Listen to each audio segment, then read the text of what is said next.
একের পর এক অগ্নিকাণ্ড।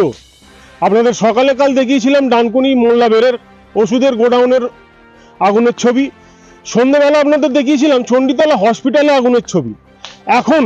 এখন দেখাবো ভগবতীপুরের মদিনানগরের আগুনের ছবি। ভগবতীপুরের মদিনানগরের যে পেট্রোল পাম্প, সেই পেট্রোল পাম্পের ঠিক পেছনের যে অংশ আছে জলা, সেই জলা অংশে পুরো আগুনে ভর্তি। বিস্তীর্ণ এলাকা, বিস্তীর্ণ মাঠ, আগুনে পুরো 6 লাখ।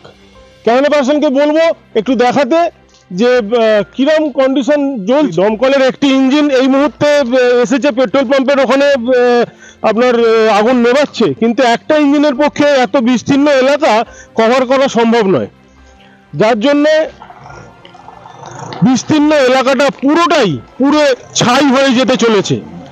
গাছপালা পুরোটাই আপনারা দেখতে পাচ্ছেন সেই ছবি, যে পুরো বিস্তীর্ণ এলাকাটা একেবারে পুরো ছাই হয়ে গেছে। এখনো দাউ দাউ করে আগুন জ্বলছে। পাশেই একটা মাদ্রাসা রয়েছে, মদিনা মাদ্রাসা পাশেই একটা রয়েছে। এখান থেকে মাত্র 100 থেকে 200 মিটার ডিস্টেন্সে এই মাদ্রাসাটা রয়েছে। মাদ্রাসাতেও আগুনে ছড়িয়ে যাওয়ার সম্ভাবনা দেখা দিচ্ছে। Bengal news express, Bhagabatipur, Hooghly.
নগর এলাকায় বা ভগবতীপুর কুলতলায় যে আজকে সকাল থেকেই অগ্নিকাণ্ড ঘটেছে, বিস্তীর্ণ এলাকা, মানে পেট্রোল পাম্পের পেছন দিক আর ব্যাক সাইড আর আপনার ওপাশে মাদ্রাসা আর মিডিল, মানে পুরো বিস্তীর্ণ এলাকা পুরো জ্বলছে। আমরা যখন খবর পাই 11:50 নাগাদ আমরা স্টেশনে একটা খবর পাই, তৎক্ষণাৎ আমরা গাড়ি নিয়ে বেরিয়ে আসি এবং আমরা রাস্তায় আসতে একটু জ্যামও পাই এবং এখানে ঢুকলাম সম্ভবত 12:10 সম্ভবত, না 12:10 ঢুকলাম, ঢুকে দেখলাম বিস্তীর্ণ এলাকা জ্বলছে এবং পেট্রোল পাম্পের 4-5টা জ্বলছে। আমরা তৎক্ষণাৎ গাড়ি থেকে জল দিয়ে অ্যারেস্ট করার চেষ্টা করি এবং অ্যারেস্ট করেও দিয়েছি।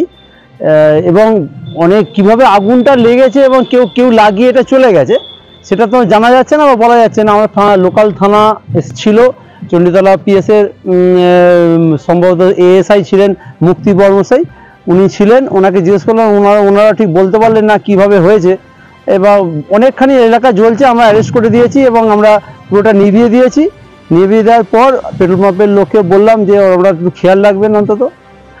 আর একপাশে মাদ্রাসার সামনেটাও জ্বলছিল। হ্যাঁ, আমরা দেখেছি এমনই জায়গাটা যে গাড়িটা আমাদের ঢুকছে না। আমরা যতখানি পেরেছি আমাদের ফায়ার স্টাফ গিয়ে আগুনটা নিভিয়ে দিয়েছে।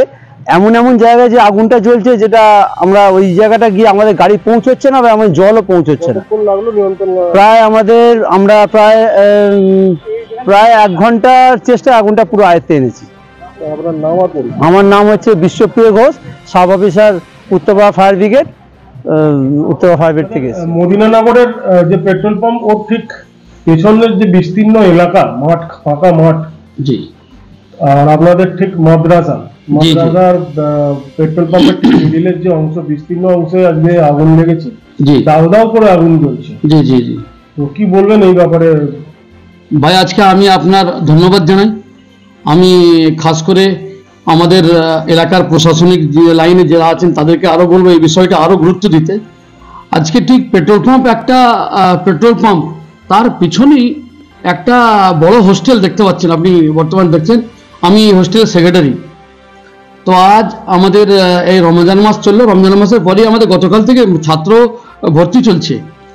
তো আজকে এত ডিস্টার্ব হয়েছে এবং আমরা এত আতঙ্কে ছিলাম, ঠিক যেখানটা ধাও ধাও করে আগুন জ্বলছে, এখনো জ্বলছে, দেখতে পাবেন না, দেখেন ফায়ার গাড়িও রয়েছে ওখানটায়। তো আমি দেখতে পাচ্ছি আমাদের একটা মসজিদের প্রায় 9,500 স্কোয়ার ফুটের আপনার তক্তা সেন্টারিং প্রায় কমপ্লিট হয়ে আছে এবং একেবারে তক্তা বাঁশ সব শুকনো।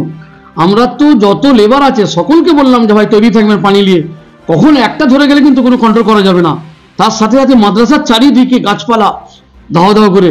তো আমরা ভাই খুব পেরেশানিতে, তো হ্যাঁ আমরা খুব আতঙ্কে আছি এটা যে এরকম তারা বারবার হতে গেলে এই ধরনের একটা প্রতিষ্ঠানকে কন্ট্রোল করা আমাদের জন্য খুব কষ্ট হয়ে পড়বে। আগেও কি হয়েছিল? হ্যাঁ, এর আগেও হয়েছে, প্রত্যেক বছরে হচ্ছে। গত বছরে আমার থানা থেকে ফোন করেছিল যে এরকম তারা আপনার সামনে আগুন চলছে, অথচ আপনি একটুখানি বুঝিয়ে দেন। ফের আমরা ছাত্র নিয়ে পানি দিয়ে, বালতি করে পানি দিয়ে সেই আগুনটাকে বুঝাই এবং আমাকে থানা থেকে বললো আপনি একটা ফটো করে পাঠান। তো আমি থানায় সেটা ফটো করে পাঠিয়েছিলাম। কিন্তু আজকে সকাল থেকে এত আগুন যে আমরা বাচ্চা কাচ্চারা, কোনো বাচ্চাদের পড়াশোনা তো দূরের কথা, মানে কেউ নিঃশ্বাস দিতে পারছে না ভালোভাবে। কিচ্ছু হয়নি, পঠন আজকে কিচ্ছু হয়নি। সবাইকে ধোয়ার জন্য বাড়ি চলে যেতে, বাড়িতে যেমন সব আজকে ক্লাস বন্ধ করে সব জিজা কামরায় সব আরাম করছে। জি, এটাকে আপনারা একটুখানি খেয়াল করুন, কি করলে এটাকে আমাদের আশপাশের জায়গাটা মানে এই ধরনের আতঙ্ক থেকে আমরা বাঁচতে পারি, সেটা আমরা একটু চারিদিকে সব এটা বার্তাটা পৌঁছাচ্ছি। আপনার নাম এবং পরিচয়? আমার নাম শেখ আব্দুর রব।